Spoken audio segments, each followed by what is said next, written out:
আমি বহু আগে ক্রিকেট খেলতাম, ক্রিকেট কন্ট্রোল বোর্ডের মেম্বারও ছিলাম। এখন ক্রিকেট খেলি না, রাজনীতি করি।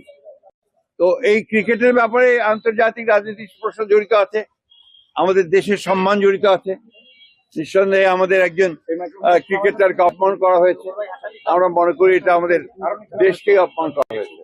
সেই ক্ষেত্রে আমি মনে করি ক্রিকেট কন্ট্রোল বোর্ডের যে সিদ্ধান্ত, সেই সিদ্ধান্তের সঙ্গে আমরা একমত, কিন্তু একই সঙ্গে আবার এটাও মনে করি যে ছোটখাটো বিষয়গুলো নিয়ে অল্প জনের মধ্যেই সমাধান করাই হচ্ছে বেটার। আর কোন এনি পলিটিক্যাল কোশ্চেন ওটা করলে ভালো হয়। নির্বাচন আছে, সহিংসতা বিভিন্ন জায়গায় দেখা যাচ্ছে, খুনের অস্ত্র উদ্ধারেরও কোনো খবর নাই। দল হিসেবে আপনারা এটা কিভাবে দেখেন? না, আমি গতকালই সেটা তো বলেছি আপনাদের, আপনারা নিশ্চয়ই দেখেছেন যে আমরা এটাতে খুব উদ্বিগ্ন, কনসার্ন। বিষয়টা আমরা মনে করি এটা সরকারের একটা ব্যর্থতাই বলবো যে তারা অস্ত্র উদ্ধার করতে পারেনি, এবং এখন পর্যন্ত আইন শৃঙ্খলা পরিস্থিতি সেই রকম একটা উন্নত হয়েছে বলে আমার কাছে মনে হয় না।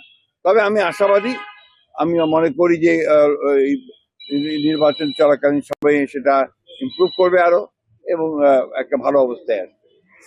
বড় দুটি দলেই দেখা যায় আওয়ামী লীগের ভোটকে টানার জন্য একটা চেষ্টা চলছে, এবং গণতন্ত্রে আসা, আপনার প্রেসিডেন্সিয়াল ফর্ম থেকে পার্লামেন্টারি ফর্মে আসা, মুক্ত আপনার সংবাদ পত্রের স্বাধীনতাকে নিশ্চিত করা, বিচার বিভাগের স্বাধীনতাকে নিশ্চিত করা, সবই বিএনপি করেছে, অতীতে করেছে।